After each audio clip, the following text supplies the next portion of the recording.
今日整麻辣雞煲，做法咧好簡單嘅啫，但係咧整出嚟個雞煲咧非常之惹味，餸飯一流。食晒啲雞，剩翻啲汁，仲可以加啲水，攞嚟做火鍋湯底。個湯底咧又濃又辣，惹味到不得了啊！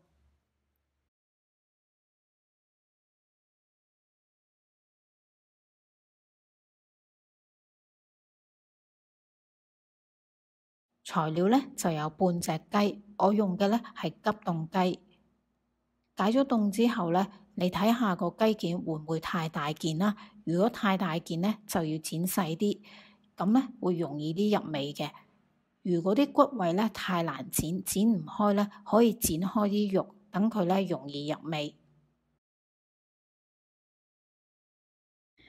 然後咧就加2茶匙嘅鹽啦，醃一醃佢，大概咧醃10分鐘到。目的咧就係辟走個雪藏味啦，同埋咧俾個底味嗰啲雞件。10分鐘之後咧，我哋就沖一沖水，然後咧就印乾啲雞啦。而家咧我哋就嚟調味啦。首先咧就加啲生抽啦。如果你想佢隻色咧靚啲嘅話，可以加啲老抽落去嘅。再加啲花雕酒、糖啦，仲有玉米粉。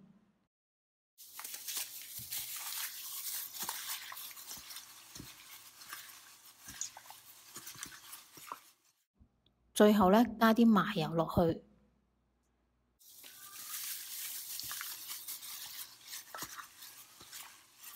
俾佢咧醃至少20分鐘。跟住咧就嚟調個雞煲醬啦。個雞煲醬咧係因應我自己嘅口味咧去調教出嚟嘅。材料咧有麻辣醬，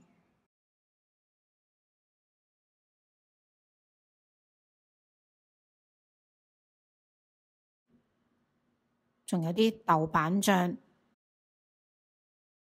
沙茶醬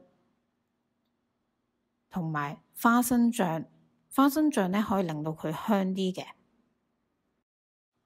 我呢個雞煲醬呢，就唔算話太辣嘅，如果你鍾意食辣呢，可以再加多啲辣椒醬落去啦。如果你鍾意食麻嘅話呢，可以加啲花椒油落去啦。想個醬呢再香啲呢，可以再加多啲香料落去嘅。我就會加五香粉落去，因為裡面呢其實已經有好多香料噶啦。如果你屋企咧冇咁多醬料嘅話，其實咧都可以買現成嘅雞煲醬嘅，不過咧就未必一定啱自己口味啦。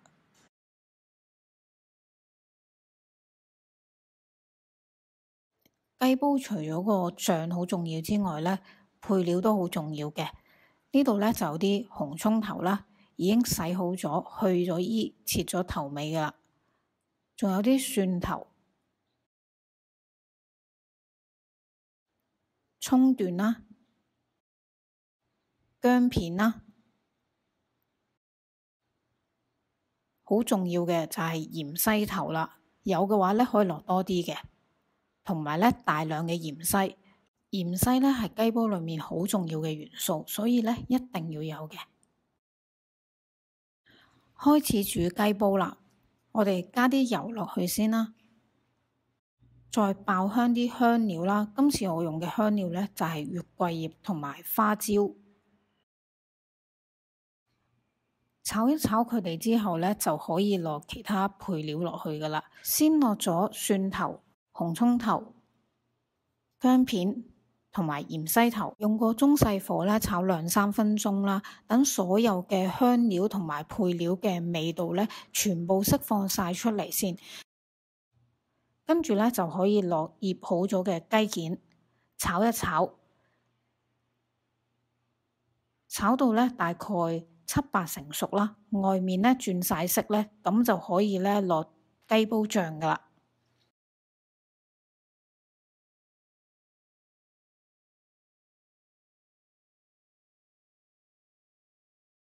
炒到咧所有雞件咧都沾滿雞煲醬咧，我哋就可以加水。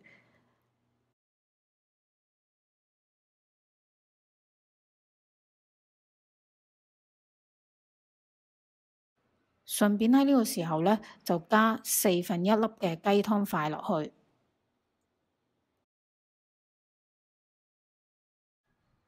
閂蓋啦，轉中大火，由佢煮。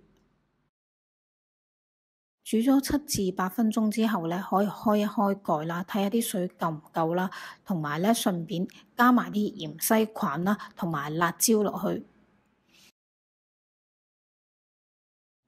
而家呢可以試一試味先嘅，個味呢可能係比較淡啲，但係唔緊要，因為第一陣呢我哋會收乾啲個汁，咁呢個味道會再濃啲嘅。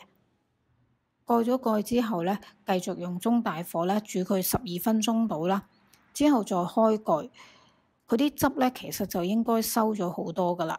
咁我哋咧就再開蓋咧，再煮多佢一段時間，等佢咧收汁收到自己咧滿意嘅程度為止。試咗味之後，覺得個味道啦同埋個結度咧都係自己中意嘅話咧，就可以加啲葱段啦同埋芫茜落去噶啦。咁就可以熄火。呢一煲咧香噴噴、熱辣辣嘅麻辣雞煲咧就完成啦。試食下嚿雞先，哇！真係超級入味啊，好濃味啊，勁惹味，真係要食多幾碗飯。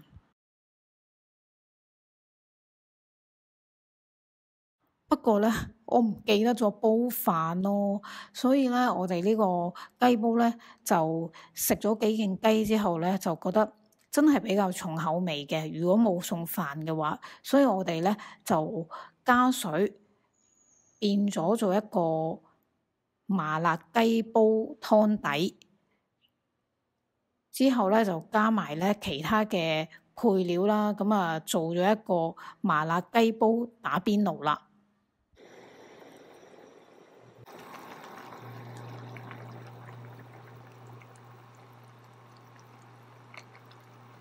呢個麻辣雞煲邊爐咧，真係不得了啊！真係好好食，佢嗰個味道咧係非常之夠啦，同埋咧係非常之惹味啊！